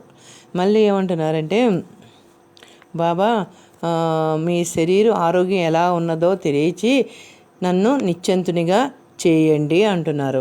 మీ శరీరం ఆరోగ్యం కూడా ఎలా ఉన్నదో తెలియండి, మీరు బాగున్నారంటే నేను నిశ్చింతంగా ఉంటాను, ఎటువంటి ఆలోచన లేకుండా ఆనందంగా ఉంటాను అని చెప్తున్నారు. అంటే మనం శరీరం కోసం ఆరోగ్యం కోసం ఎంత తాహతలాతాడో మన తండ్రి కదండి అని చెప్తూ, మళ్ళీ ఏమంటున్నారంటే నా శరీరము ఆరోగ్యం పూర్వం కన్నా చాలా మెరుగు, దాన్ని గూర్చి ఆలోచించవలసిన ఆందోళన పడవలసిన అవసరం నాకు ఏమీ కనబట్లేదు అని చెప్తున్నారు. అంటే ఇక్కడ శరీరం అంటే ఏమనుకోవాలి మనం, ఒక సత్రంలో ఈ శరీరము సత్రంలో ఉండే గది వంటిది. ఈ శరీరం ఏంటంటే మన ప్రభువు ఆయనకి ఏం చెప్తున్నారంటే మహేష్ చంద్రకి, నాయన నా ఆరోగ్యం పూర్వం కన్నా చాలా మెరుగు, దాని గూర్చి ఆందోళన చెందవలసిన పని అవసరం ఏమీ కనపడటం లేదు, నా ఇదివరకు కన్నా నా ఆరోగ్యం బాగానే ఉంది. అంటే తన భక్తులకు ఎవరికైనా బాగాలేదంటే ఈయన బాధపడతాడు. ఆ కర్మలన్నీ ఈయన తన శరీరం మీద ఆపాదించుకుని ఈయన అనుభవిస్తారు కదండి. అందువలన ఇప్పుడు నా ఆరోగ్యం బాగానే ఉంది నాయనా, దాని గురించి మీరు ఏమీ విచారపడవద్దు అని చెప్తున్నారు. మళ్ళీ ఏమంటున్నారంటే, నాయనా విడగొట్టిన వాడే తిరిగి బాగు చేసుకుంటాడు. నా దృష్టిలో ఈ శరీరం ఒక అద్దె కొంపలాంటిదే, అది ఉన్నా మంచిదే, ఒకవేళ నాశనం అయిపోయినా ఏమీ నష్టం లేదు, మరొక ఇంటిని అద్దెని తీసుకుంటాను అని అంటున్నారు. దీన్ని ఎవరు బాగు చేసుకుంటారు? ఈ శరీరం ఏంటి? అద్దె కొంప లాంటిది. అదంటే అద్దె కొంప ఏమవుతుందంటే శాశ్వతంగా ఉండదు కదా. అందుకే బాబా ఏమంటారు, ఈ దేహాన్ని అద్దె కొంపతో పోల్చారన్నమాట. కొన్నాళ్ళు ఉంటారు, మళ్ళీ వెళ్ళిపోతారు, తన నిజ గృహానికి వెళ్ళిపోతుంది. మన నిజ గృహం ఏంటి? ఆ కృష్ణ సన్నిధానం, ఆ బృందావనం. ఆ బృందావనం వెళ్ళాలి కదా. అందుకోసమని ఇక్కడ ఉన్న, ఒకవేళ ఈ శరీరం నాశనం అయిపోయినా ఏమీ లేదు, శరీరానికి ఆనుకుని ఆత్మ వస్తుంది, జీవాత్మ వస్తుంది, జీవాత్మతో కలిసి దేహం ధరిస్తుంది కదా. కాబట్టి ఈ నశించిపోయే శరీరంతో మనకి ఎందుకు బాధపడాలి? శాశ్వతమైన ఉన్నది ఏముంది? జీవాత్మయే. ఇది మనం నిరంతరం భావించాలని చెప్తున్నారన్నమాట. ఈ శాశ్వతంగా ఉండే ఆత్మ గురించి తెలుసుకున్నప్పుడు, ఈ విధంగా భావం చేసినప్పుడు ఏమవుతుంది? ఆ జీవులు అమృతమైన ధైర్యంగాను ఆనందంగా కూడా ఉంటారు, నిర్భయత్వం కూడా కలుగుతుంది. నశించిపోయే శరీరం కోసం ఎందుకు తాపత్రయపడాలి? ఆత్మకి ఎప్పుడూ చావు లేదు కదా. ఈ శరీరం వదిలిన ఇంకో శరీరం ఆపాదించుకుంటాం కదా అని భావంతో ఉన్నవాళ్ళు ఎప్పుడూనూ ఎటువంటి ప్రలోభాలకు లోకుండా చక్కగా ఆనందంగా ఉంటారు, నిత్యంగా ఉంటారు. కావున వాళ్ళు ఎలా ఉంటారు? ఈ జన్మ మరణాలు లేవు కదా, జీవులకు పుట్టుకకు పూర్వం ఈ దేహంతో సంబంధం లేదు, మరణించిన తర్వాత లేదు, ఈ మధ్యకాలంలో మాత్రమే వస్తుంది కదా. ఎందుకు వస్తుంది? వాళ్ళు చేసుకున్న పూర్వజన్మ సంచిత కర్మల ఫలితంగానే వాళ్ళు జన్మ తీసుకుంటారు. ఆ కర్మలు అయిపోగానే, సమాప్తి అయిపోగానే మళ్ళీ ఈ జీవి పైలోకానికి వెళ్ళిపోతుంది, మళ్ళీ వేరే జీవితం కోసం ఎత్తుకుంటుంది. ఆ విధంగా ఉంటుంది. కాబట్టి దానికోసం మనం ఎందుకు ఆలోచించాలి అంటున్నారు. అందుకని బాబాయ్ అంటున్నారు, నా దృష్టిలో ఈ శరీరం ఒక అద్దె కొంపలాంటిదే, అది ఉన్నా ఒకటే లేకపోయినా నష్టం లేదు నాయనా, మరొక ఇంటి అద్దెని తీసుకుంటాను అంటున్నాడు. మరొక జన్మ తీసుకుని వెళ్తాను, దానివల్ల నాకేమీ విచారం లేదు, మరమ్మత్తు చేయించిన అవసరం కూడా లేదు, నా చేతులతో నేను పూనుకోను, ఇంటి స్వద్దగారులకు నోటీస్ ఇచ్చి విడుదల అవుతాను అంటున్నారు. అంటే ఏంటి? ఈ శరీరాన్ని బాగు చేయించాలని ఎవరు? ఆ పరమాత్ముడే, భగవంతుడే, ఆ కృష్ణుడే బాగు చేయించుకుంటాడు. ఈ జీవి ఈ భూమి మీద ఉండాలి అవసరం ఉంటుంటే ఆయన బాగు చేయించి, ఆ శరీరాన్ని బాగు చేయించి ఆ జీవిని నిలబెడతాడు, తన పనులకి ఉపయోగించుకుంటాడు ఆ జీవిని. ఒకవేళ ఈ జీవితో ఇక సంబంధం లేదు, ఇక్కడ అవసరం లేదు ఈ ప్రపంచానికి ఈ జన్మలోనూ అనుకున్నప్పుడు ఆయన ఏం చేస్తాడు? ఆయన విడుదల చేస్తాడు. అందువలన మనం ఏం చేయాలి? ఇంటి సొంతదారుని నోటీస్ ఇస్తాడు, దానితో నా బాధ్యత తీరుతుంది. నైనా నాకెందుకు, నాకు ఏమీ లేదు, ఉన్నా ఒకటే వెళ్ళిపోయినా ఒకటే, నా శరీరం మీద నాకు మమకారం లేదు అని చెప్తున్నారు అన్నమాట. శరీరం ఎందుకు కృషించిపోయేది? పుట్టినప్పుడు చిన్న బిడ్డగా ఉంటాం, పెరిగేకెళ్తే వయసును బట్టి పెరుగుతాం. ఎప్పుడు ఈ శరీరం నాశనం అవుతుంది కానీ లోపల ఉన్న ఆత్మకి నాశనం లేదు కదా. అదే మన బాబా అక్కడ చెప్తాను. అందువల్ల నాకెందుకు, ఆ కృష్ణుడికే నేను శరణాగతి అవుతాను, ఆ తర్వాత అతనికి ఇష్టమైతే బాగు చేయించి ఇస్తాడు, ఆనందంగానే దాంట్లోనే ఉంటాడు. ఆయన ఏం చేస్తాడు? మనం భగవన్నామం చేసుకుంటూ ఆయన్ని కృష్ణ కృపను పొందితే అప్పుడు ఆయనే మళ్ళీ వేరే ఈ జన్మ అక్కర్లేదు అనుకున్నప్పుడు వేరే జన్మలో వేరే శరీరం ఇచ్చి దాంట్లో మనల్ని పంపిస్తాడు అని వేరే జన్మ ప్రసాదిస్తాడని చెప్తున్నారు అనమాట. అప్పుడు ఆనందంగా ఉంటారు. ఒకవేళ అలా ఆయన ఇవ్వకపోయినా నేనేం బాధపడను. ఒకవేళ నేను అనుకున్నట్టుగా ఆయన ఇచ్చినా సంతోషపడతాను, లేకపోయినా బాధపడను, రెండిటికి లేదు. కానీ నా యజమాని పెట్టుకుని ఆయన పక్కనే తిరుగుతూ ఉంటాను. నా యజమాని ఎవరు? ఆ కృష్ణుడు. ఆ కృష్ణుని పెట్టుకుని పక్కనే తిరుగుతుంటాను. అంటే ఏంటి? పక్కన ఆయన నామం, ఆయన చెప్పిన మార్గాలు, ఆయన చెప్పిన సందేశాలు పాటిస్తూ ఉంటే ఏమవుతుంది? ఆ భగవంతునితోనే ఉన్నట్టే కదండి మనం. ఇంకా ఈ జన్మలోనే ఆయన చేరటానికి అవకాశం కలుగుతుంది. ఈ శరీరం ఉన్నది ఎందుకు? ఆయన నామం భజిస్తానికి, ఆయన సేవ చేసుకుంటానికి ఈ శరీరం వస్తుంది భూమి మీదకి. మనం ఆ శరీరాన్ని చక్కగా నామధనంతో పోషిస్తూ మనం చేస్తూ ఉంటే, సద్భావాలు కలిగి ఉంటే ఈ శరీరం ఆరోగ్యంగా ఉంటుంది. ఆరోగ్యంగా ఉంటేనే కదా శరీరంతో ఏ పని చేయిస్తానికి భగవాన్ నామం పలకాలన్నా శరీరం ఉండాలి. కాబట్టి శరీరమే సకలములకు మూలమని బాబా ఎన్నో లెటర్స్లో చెప్పాడు. కాబట్టి ఈ శరీరం కూడా మనం ఆరోగ్యంగా ఉంచుకోవాలి. ఎలా ఉంటుంది శరీరం? నామం చేసుకుంటే మనసు శరీరం బాగుంటేనే ఏ పని చేయగలుగుతాం. శరీరం బాగున్నా మనసు బాగుపోయినా ఏం చేయలేము. మనసు బాగుపోయినా శరీరం అస్వస్థ అవుతుంది. రెండూ బాగుండాలంటే మందు సేవించాలి. ఏ మందు? భగవన్నామన మందు. ఆయన మీద విశ్వాసం ఉంచుకొని ఆయన చెప్పినట్టు వింటూ ఆయన బోధనలో మన హృదయంలో పదిలపరుచుకుంటూ దాని ప్రకారంగా మనం నడుచుకుంటూ ఉంటే అశాశ్వతమైన శరీరం గురించి ఆలోచించకుండా శాశ్వతమైన ఆయన పాద సన్నిధికి చేరడానికి ఎలాగానే ఆలోచిస్తూ నిరంతరము ధ్యానిస్తుంటే అప్పుడు ఆనందంగా ఉంటాం. అంటే ఈ విధంగా భావనతో ఉన్నప్పుడు ఏమవుతుంది? ఆయన స్మృతిలోనే ఉంటాం కదా, ఆయన స్మరణలో ఉన్నప్పుడు ఏమవుతుంది? ఆయన చుట్టూ ఉన్నట్టే కదా. పాగల హర్నాథ లేఖలు చదువుతూ ఆయన స్మృతులు చదువుతూ ఉంటూ ఆ విచారణలో ఉంటే ఏమవుతుంది? మనం భగవంతుడి దగ్గరే బాబా దగ్గరతోనే కలిసిమెలిసి ఉంటాం కదండి. అప్పుడు ఏ దిక్కు చూసినా ఆనందమే, ఎటు చూసినా ఆనందమే. ఏ వస్తువుని చూసినా మన ప్రభువే కనబడతాడు. ఎక్కడ చూసినా మన ప్రభు అంత లీనంగా లోతుగా వెళ్ళిపోయి ఆయన నామస్మరణ చేసుకుంటూ పూర్తిగా శరణాగతి భావంతో విశ్వాసంతో దృఢ సంకల్పంతో ఆయన నామం చేస్తుంటే మనం ఎక్కడ ఉన్నా ఏ చోట ఉన్నా ఆనందమే. దిక్కులా శూన్యులే మన అంటే ఎటువంటి ఏ దిక్కులో చూసినా ఆనందం పెంపొందించాలంటే హృదయంలో ఎటువంటి వికార భావాలు ఉండకుండా ఉన్నప్పుడు ఆ నామస్మరణ బలం వలన మన మనసు ఎప్పుడు ఆనందంగా ఉంటుంది. అప్పుడు ఆ స్వామి మనల్ని తన ఒడిలో ఉంచుకుంటాడు. అందువలన బాబా నన్ను గురించి ఏమి బాధపడదని చెప్తున్నాను. మీ పిచ్చి కుమారుని కూడా దుఃఖాన్ని కలిగించలేదు. మీ ఉత్తరం కోసం ఆతురంగా ఉన్నాను. అన్ని రకాల శుభవార్తలను సేకరించి ఒక ఉత్తరం రాస్తే చాలా ఆనందిస్తాను అంటున్నారు. ప్రస్తుతం మీ ఆరోగ్యం ఎలా ఉంది అంటున్నారు. మళ్ళీ ఈ ఉద్యోగం ఇంకా ఎన్నాళ్ళు అని ఉద్యోగంలో ఉన్నప్పుడే అక్కడ రావాలి అనుకుంటున్నాను. అలా అయితే ఆనందంగా ఉంటుంది అంటున్నారు. మళ్ళీ ఇక్కడ ఏమంటున్నారంటే మళ్ళీ మిమ్మల్ని చూడాలని ఎంతకాలం వరకు అయితే మిమ్మల్ని కళ్ళతో చూడటం తటస్థుతుందో మిమ్మల్ని స్వయంగా చూసే వరకు నా మనసు సంపూర్ణమైన ఆనందం కలగదు అంటున్నారు.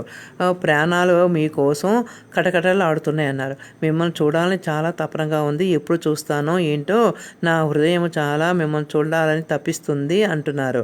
మీ వైపుకు ఉన్న ఈ ఆకర్షణ ఇంత అధికమైనప్పుడు మీ కుమారుడు కోడలు ఇంకా అందరము కలిసి మీ సన్నిధికి తప్పక హాజరవుతాము అంటున్నారు.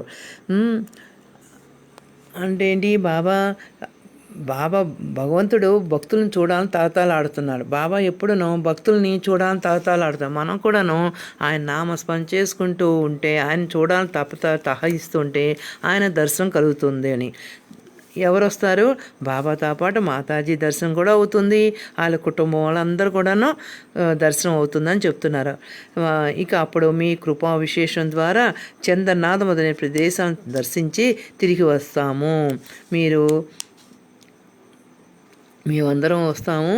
మీ చంద్రనాథ అవన్నీ యాత్రలన్నీ చూసొద్దాము. బాబా ఆనందకరమైన ఆ రోజు వచ్చేందుకు ఇంకెంతకాలం వేచి ఉండాలో తెలియట్లేదు. మనసును బిగబట్టి ఉంచలేను. ఎప్పుడు దాను అంటున్నది అని చెప్తున్నారు. బాబా ఆ విధంగా యాత్రలు అవి చూడాలని కూడా చూస్తున్నారు. మళ్ళీ ఏమంటున్నారంటే మాతో పాటు కలకత్తా నుండి గోయిలాండ్ నుండి దాబూర్కి, అక్కడి నుండి కుమిలాకు, ఒక కుమిలా నుండి మీ సన్నిధికి వచ్చేస్తాము, అది ఎప్పుడు జరుగుతుందంటారో అని అంటూ నా మాదిరిగానే చాలామంది బయలుదేరి సిద్ధంగా ఉన్నారు. అంటే మేము ఒక్కళ్ళమే కాయినైనా మిగతా భక్తులందరూ కలిసి మీ దగ్గరికి రావాలనుకుంటున్నాము, అవకాశం కోసం ఆత్రంగా ఎదురు చూస్తున్నాము. అయినా ఈ విషయాలు ఏవి మీ కోడలికి ఇంకా నేనైతే ఈ భావంలో ఉన్నాను, ఇలా రావాలనుకుంటున్నాము, ఇంకా మీ కోడలు అంటే కుసుమమ్మకి తెలియదు అని తను అక్కడికి రావాలని భక్తులందరూ కూడా అక్కడ వస్తున్నాము అన్నట్టుగా చెప్తున్నారు అన్నమాట. మళ్ళీ దానికి మీ సమాధానం ఏమిటి అన్నట్టుగా కూడా భావిస్తూ అడుగుతున్నారు. అందువలన బాబా మీకోసం ఎదురు చూస్తుంటాం, మీ ఉత్తరం కోసం అన్ని రకాల శుభవార్తను సేకరించి ఒక ఉత్తరం రాస్తే చాలా ఆనందిస్తాను. ప్రస్తుతం మీ ఆరోగ్యం ఎలా ఉంది అంటున్నారు. మళ్ళీ బాబా ఆయన యొక్క శరీర ఆరోగ్యం ఎలా ఉందని ఎంత అడుగుతున్నారు చూడండి. తండ్రికి బాగుపోతే బిడ్డ ఎలా ఆందోళన పడతాడో బాబా అలాగ ఆందోళన పడుతూ రాశారన్నమాట. ఈ ఉద్యోగం ఇంకా ఎన్నాళ్ళనైనా ఉద్యోగంలో ఉన్నప్పుడే అక్కడికి రావాలని ఉన్నది, అలా అయితేనే ఆనందంగా ఉంటుంది అంటున్నారు. ఉద్యోగంలో ఉన్ననాళ్ళే ఇప్పుడే అక్కడికి రావాలి కదా, మళ్ళీ దూరం వెళ్ళిపోతే రాలేము అన్నట్టుగా చెప్తూ, కొన్నాళ్ళుగా కొమిలా నుండి ఉత్తరం ఏది రాలేదు, నా దోషం ఏమిటో తెలియట్లేదు, వాళ్ళ సమాచారం ఏమిటో కూడా మీకు తెలిసే ఉంటుంది, దాన్ని నాకు కూడా అందచేయండి, ఇదే నా నివేదన అంటున్నారు. అయినా కొమిలా నుండి కూడా ఏమి ఉత్తరాలు లేవు, మరి నాలో ఏమి లోపం ఉందో అర్థం కావట్లేదు, వాళ్ళ సమాచారం తెలియక నేను బాధపడుతున్నాను, మీరు కూడా దాన్ని మీకు కూడా అందచేయండి, నా నివేదన ఇదే అని చెప్తూ బాబా ఆయనకి ఇటు ఆరోగ్యంగా ఉండటానికి, శారీరకంగా ఆరోగ్యంగా ఉండటానికి శరీరం ఎలా నిర్మిస్తే దానికో శరీరం కోసం బాధపడద్దని, మనసును ఎప్పుడు ఉల్లాసంగా ఉంచుకోమని ఈ ఎప్పుడు చెప్తున్నారన్నమాట. అంతే, ప్రతి వాళ్ళు ఏం గుర్తుంచుకోవాలి, పుట్టినవాళ్ళు మరణం తప్పదు, అది గుర్తుంచుకోవాలి, ఇది జరిగినా ఆ ప్రభు సంకల్పంతోనే జరుగుతుంది అని హృదయంలో పటిష్టంగా నమ్మాలి. మనం ఈ భావాలన్నీ పెంపొందించుకోవాలి. ఏమంటే ఇవన్నీను మన మనసు దృఢంగా ఉండాలని ఏం చేయాలి, ప్రభు నామస్మరణ చేసుకుంటూ పూర్తిగా దృఢ సంకల్పంతో, దృఢ విశ్వాసంతో పూర్తిగా శరణాగతి అవుతేనే మనం ఆయన చెప్పిన మార్గం నడిచి శరీరం, మనసు కూడా బాగుంటుందని బాబా తెలుపుతున్నారు. ఇది ప్రతి వాళ్ళు గ్రహించి ఆ విధంగా ఉండటానికి ప్రయత్నించాలి. అంటే శరీర చింతన ఉండకూడదు. ఎంతసేపు శరీరం నశించిపోయే దాని గురించి ఎందుకండి, శాశ్వతమైన ఆ కృష్ణుని పట్టుకుంటే ఆ కృష్ణుడే మంచి జన్మ ప్రసాదిస్తాడు. ఈ జన్మ కాకపోయినా వచ్చే జన్మకైనా మంచి జన్మలు వస్తాయి, ఆయన పరివారంలో ఒకటిగా ఉంటాయి. కాబట్టి మనం ఆ విధంగా ఉండాలి. అందువలన ఈ విధంగా ప్రవర్తించుతూ మన జీవితం ధన్యం చేసుకోమని మన ప్రభు చెప్తున్నారన్నమాట. అందువలన మనం ఈ ప్రాపంచికమైన విషయాల మీద మోహపడకుండా ఆనందమునకు మూలమైన ఆ కృష్ణుని చరణాలు స్వీకరించాలని ఆ ప్రభు పాదాలనే నమ్ముకొని ఆయన మార్గమైన ఆయన సన్నిధానముకు బృందావనకు రాజపాటైన ఆ ప్రభు నామస్మరాన్ని అనవరతము చేసుకుంటూ ఉంటే మనకి ప్రభువు ఆ కృష్ణుడు మన కుస్మరులు ఆ గోలోకానికి మనల్ని కూడా తీసుకెళ్తానికి ప్రయత్నిస్తారు అని బోధపడుతుంది. అందువల్ల 20 నుంచున్నా కూర్చున్నా కూడా ఆ ప్రభు నామస్మరణే చేసుకుంటూ ఉండాలి అని ప్రభు ప్రతి లెటర్స్లోనూ చెప్తుంటాడు. నామస్మరణ వలన అన్నీ మనకి సిద్ధి అవుతాయి. ఆ కృష్ణ బృందావనానికి వెళ్ళటానికి కూడా దారి చూపేది ఆ భగవన్ నామస్మరణే. కాబట్టి ప్రతివారు ఆచరించవలసింది భగవన్ నామస్మరణతో ఉంటూ ఎటువంటి ఆలోచన లేకుండా మనం తరింపచేసేది ఏకైక జ్ఞానదీపిక నామస్మరణని గుర్తుంచుకోవాలి. జై కుస్మార.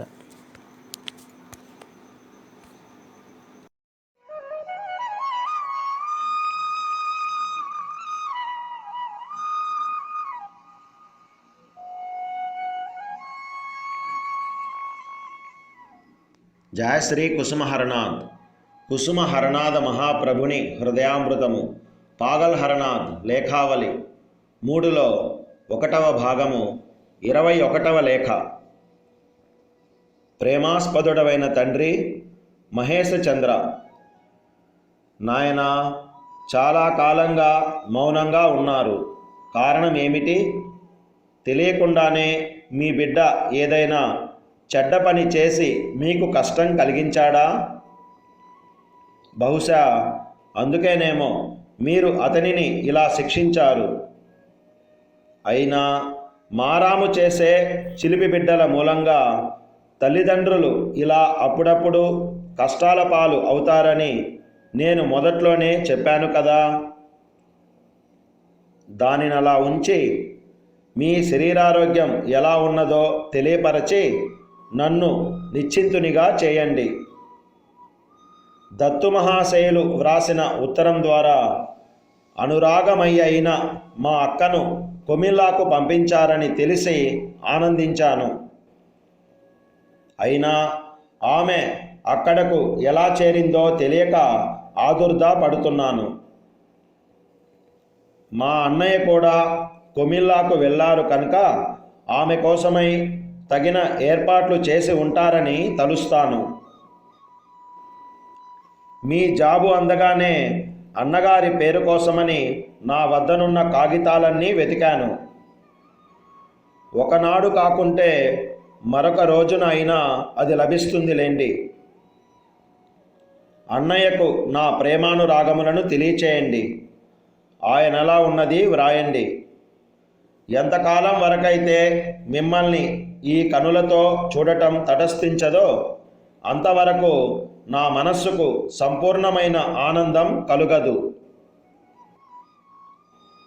ప్రాణాలు మీకోసం కటకటలాడుతుంటాయి.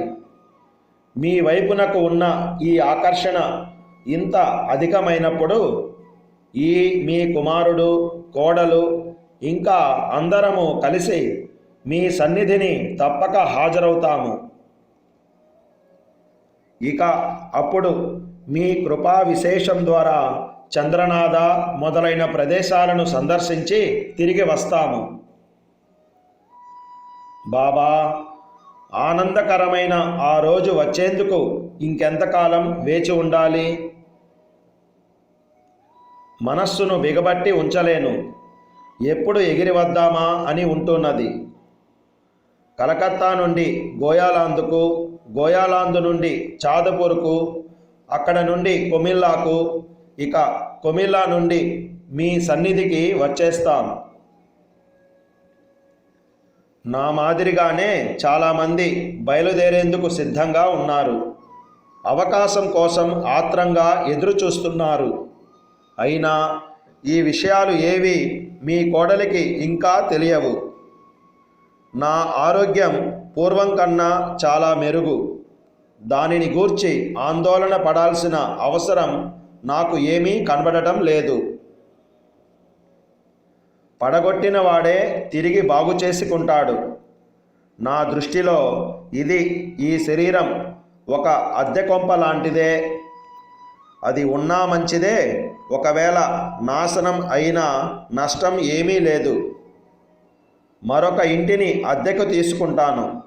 దానివలన నాకేమీ విచారం లేదు. మరామత్తు చేయించాల్సిన అవసరం వచ్చినా నేనుగా నా చేతులతో ఆ పనికి పూనుకోను. ఇంటి సొంతదారునకు నోటీసు ఇచ్చి విడుదల అవుతాను. తర్వాత అతనికి ఇష్టమై బాగు చేయించి ఇస్తే ఆనందంగా దానిలోనే ఉంటాను. ఒకవేళ అలా ఆయన ఇవ్వకపోయినా నేనేమీ బాధపడను. నా యజమానిని అంటిపెట్టుకొని ఆయన ప్రక్కనే తిరుగుతూ ఉంటాను. నాకు అన్ని దిక్కులలోనూ ఆనందమే. అందువలన బాబా, నన్ను గురించి ఏమీ బాధపడవద్దని చెబుతున్నాను. మీ ఈ పిచ్చి కుమారునికి ఏదీ కూడా దుఃఖాన్ని కలిగించలేదు. మీ ఉత్తరం కోసమై ఆత్రంగా ఉన్నాను. అన్ని రకాల శుభవర్తమానములను సేకరించి ఒక ఉత్తరం వ్రాస్తే చాలా ఆనందిస్తాను. ప్రస్తుతం మీ ఆరోగ్యం ఎలా ఉంటోంది? ఈ ఉద్యోగం ఇంకా ఎన్నాళ్ళు?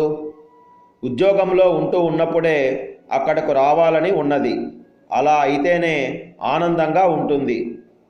కొన్నాళ్లుగా కుమిల్లా నుండి ఉత్తరమేదీ రాలేదు. నా దోషం ఏమిటో తెలియటం లేదు. వాళ్ళ సమాచారం ఏమిటో దాదా మీకు తెలిపే ఉంటాడు. దానినే నాకు కూడా అందచేయండి. ఇదే మీకు నా నివేదన. మీ అనురాగపాత్రుడైన హర. కుసుమహర కుసుమహర కుసుమహర.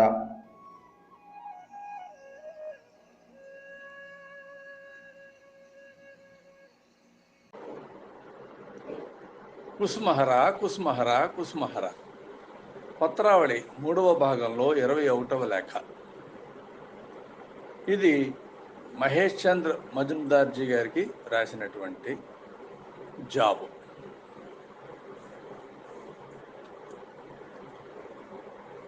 వీరిని తండ్రి అని సంబోధిస్తున్నాడు. అది కూడా ప్రేమతో నిండినటువంటి తండ్రి. ఎంత దయగల తండ్రి! ఆయనలో ప్రేమ మూర్తీభవించిందని చెప్పేసి ఈ లేఖలో బాబా తెలియజేస్తున్నాడు. బాబా కోరికల్లా ఒక్కటే, ప్రతి వ్యక్తిలోని ప్రేమ అంకురించాలి, అది అభివృద్ధి పొందాలి, నలుగురికి పంచిపెట్టాలి, అందరినీ ప్రేమమయుల్ని చెయ్యాలి. ఈ లోకమే ప్రేమలోకంగా మారాలి. అటువంటి తరుణం ఎప్పుడు వస్తుందో అని నిరీక్షిస్తున్నట్లు ఎన్నో లేఖల్లో మనం చదివాం. ఇక్కడ ఒక విషయం మనం గమనించవచ్చు. ఎవరి హృదయంలో ఆలోచనలు ఏ విధంగా అయితే ఉంటాయో ఎదుటి వ్యక్తిలోని కూడా అటువంటి సుగుణాలే, లేకపోతే ఈ ఆలోచనలకు తగ్గటువంటి గుణాలే ఉంటాయని ఒక నిర్ణయానికి రావడం పరిపాటి.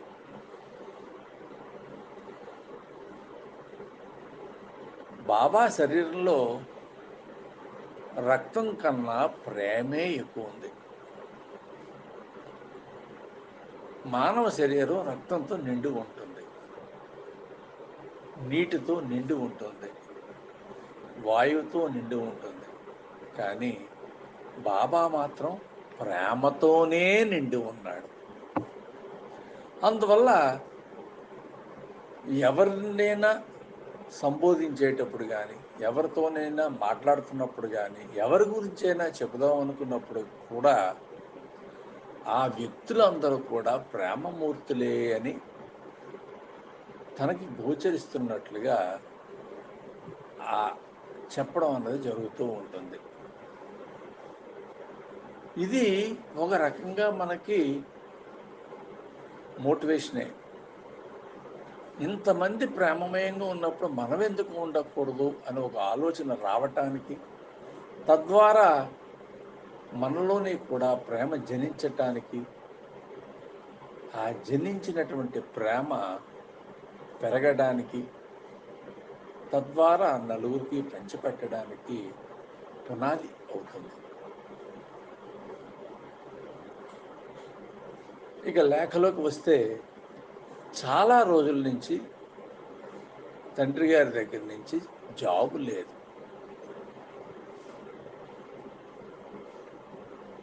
ఈ అల్లరి పిల్లవాడు చేసేటువంటి చేష్టల వల్ల కోపగించుకొని జాబు ఆలస్యం చేస్తున్నారా? ఇలాంటి అల్లరి పిల్లలు ఉన్న తల్లిదండ్రులకు ఇది పరిపాటే కదా.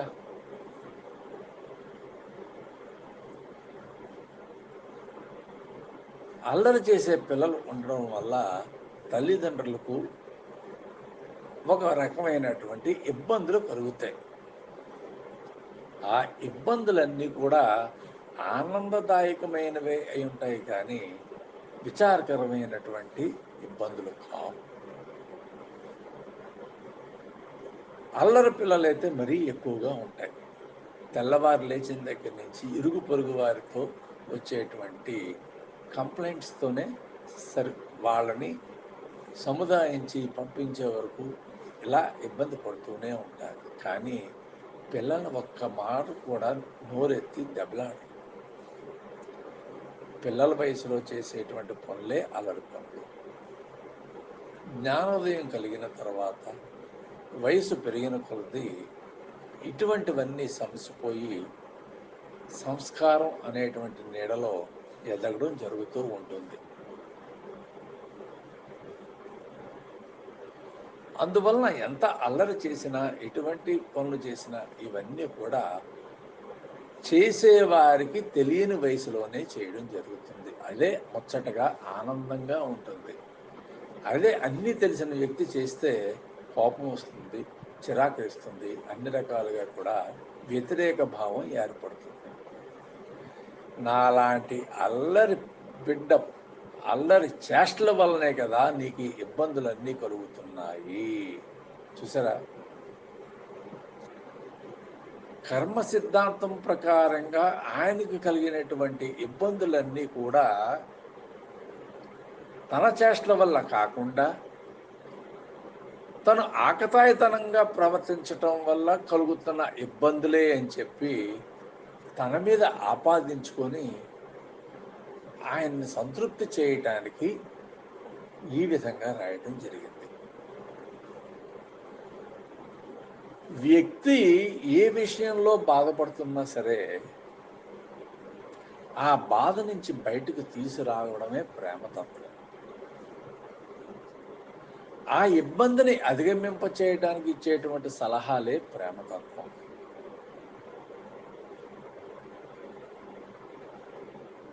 ఒక వ్యక్తికి కలిగేటువంటి ఇబ్బంది కేవలం వారి కోరికల వల్లే, అది అందరికీ తెలిసిందే. కానీ అటువంటి వ్యక్తిని ఆ ఇబ్బందులకు లోనైనప్పుడు వాటి నుంచి బయటపడేయటానికి కావలసింది కాసింత ప్రేమ. అందుకనే ప్రతి వారిలోని ఆ ప్రేమ ఉండాలి, జనించాలి, ఉద్భవించాలి, నలుగురికి పనికొచ్చేటట్టుగా దానిని పంచిపెట్టాలి అనేటువంటి భావంతోనే బాబా ప్రతి లేఖలోని ఆ ప్రేమను ఏదో ఒక రకంగా తెలియజేయడం జరుగుతుంది.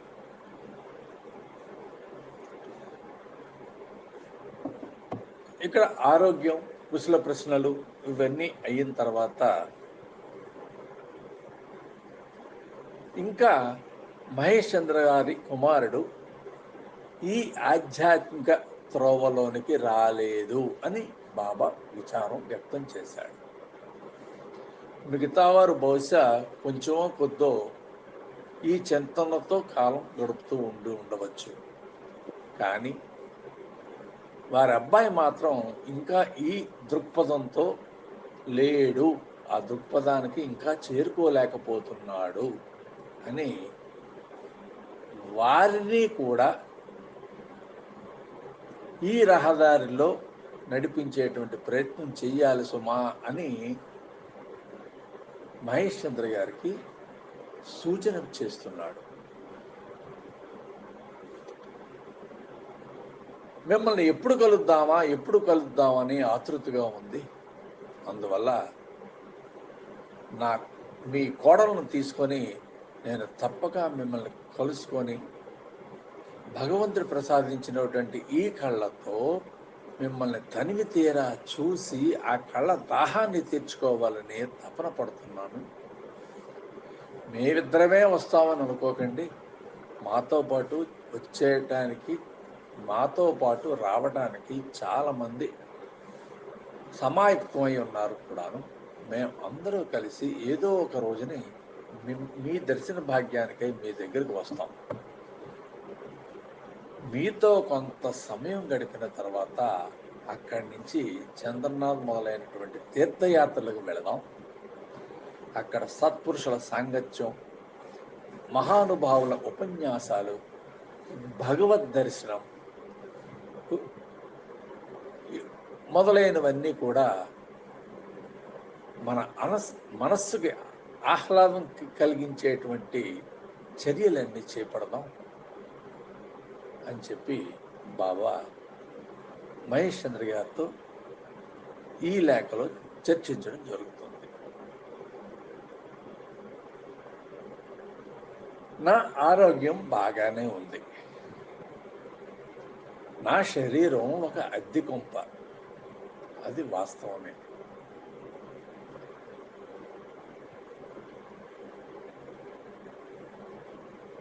స్వంత ఇల్లు అన్నటువంటిది ఎవరికీ లేదు, కేవలం భగవంతుడికి మాత్రమే.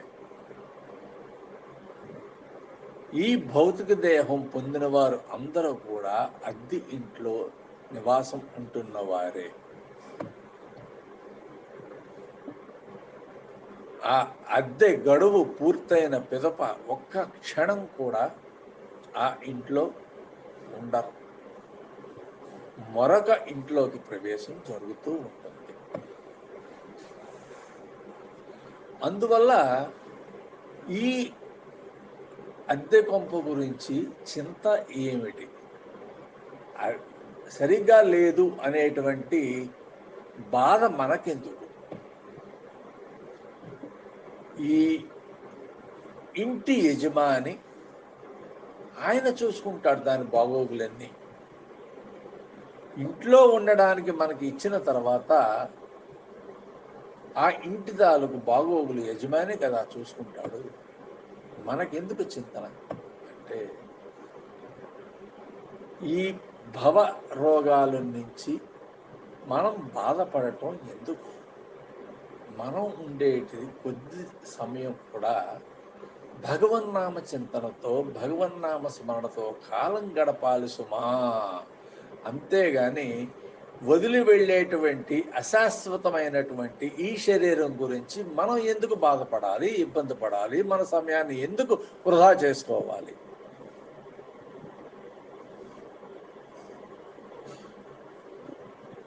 ఈ ఇంటిని ఖాళీ చేసి వెళ్ళిన మరుక్షణం మనకు ఒక ఇంటిని మళ్ళీ ఇంకొక యజమాని తప్పకుండా ఇస్తాడు.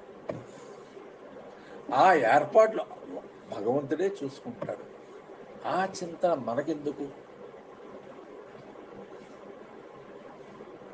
భగవంతుని ఇచ్ఛతో మనం ఈ శరీరాన్ని తీసుకున్నాం కాబట్టి ఈ శరీరంతో మనం ఆయనను వేడుకొని ఆయన పాద సన్నిధికి చేరుకోవటానికి ఆయన నామాన్ని స్వీకరించి ఆయనపైనే మనసును లగ్నం చేసి నిరంతరం చేసేటువంటి కార్యాలన్నీ కూడా ఆయన పరంగానే, భగవత్ పరంగానే చేసుకుంటూ వెళ్ళాలి సుమా. ఇంతకు మించి భగవంతుడు మనకు ప్రసాదించిన శరీరంతో ఎటువంటి చర్యలకు పూనుకోరాదు. ఈ శరీరం ఆయనదే కాబట్టి మన కర్మలు చేసేటువంటి అన్నీ కూడా ఆయనకు సంబంధించినవే ఉండాలి. అటువంటప్పుడు ఈ శరీరం బాగోలేదని విచారం మనకి ఎందుకు అని అనారోగ్యం పాలయ్యే వాళ్ళకి ఒక చక్కటి సూచన చేస్తున్నాడు బాబా.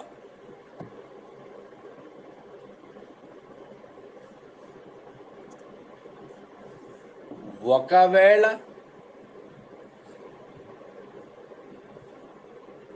ఈ ఇల్లు ఖాళీ చేసిన తర్వాత ఇల్లే దొరకలేదనుకో, అంతకన్నా ఆనందకరమైన విషయం మరి ఏముంటుంది అంటే, జీవులు అందరూ ఉద్ధరింపబడతారు బడాలి అనేటువంటి ముఖ్యోద్దేశంతో ఎప్పుడైతే బాబా ఈ శరీరాన్ని తీసుకుని ఇక్కడికి వచ్చారో,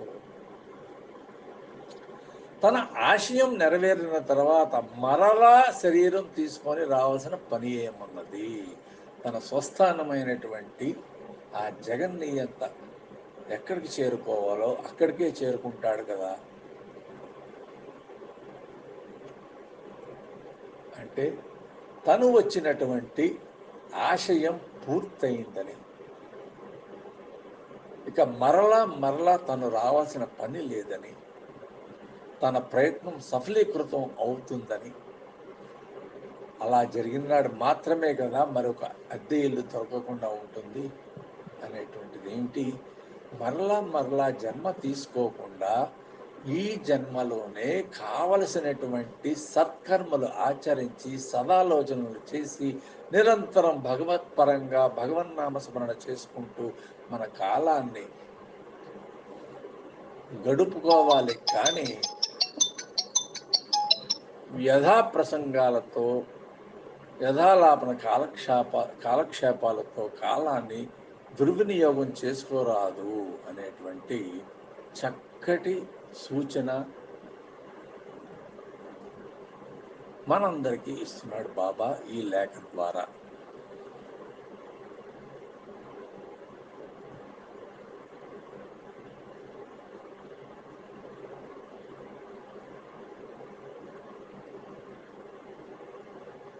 ఇక్కడ మీ కుమారుడికి ఏదీ ఇబ్బంది కలిగించదు అంటే భగవంతుడికి ఇబ్బంది కలిగించేవారెవరు? ఏ విషయం భగవంతుడికి ఇబ్బంది కలిగజేస్తుంది?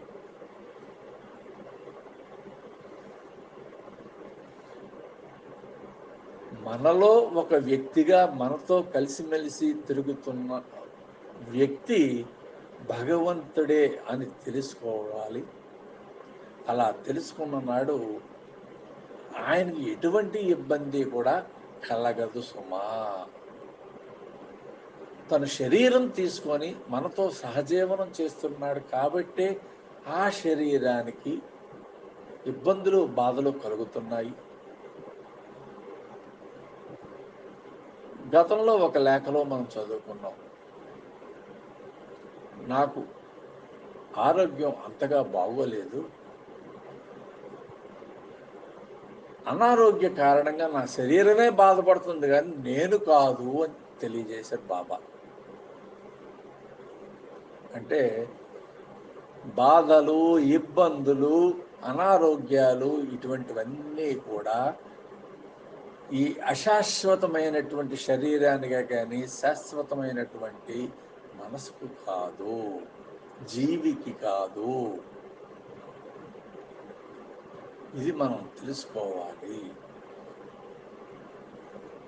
ఈ శరీరంతో చేసినటువంటి కర్మల ఫలం ఈ శరీరంతోనే అనుభవించాలి కాబట్టి అటువంటి ఇబ్బందికరమైనటువంటి అనుభవాలు మనకు ఎదురవ్వకుండా సత్కర్మలు ఆచరించవలసి ఉంటుంది అని చెప్పి ఎప్పటికైనా మనం తెలుసుకొని ఆ దిశగా మన ప్రయాణాన్ని సాగించుకోవాలి అని బాబా నొక్కి చెప్తున్నాడు.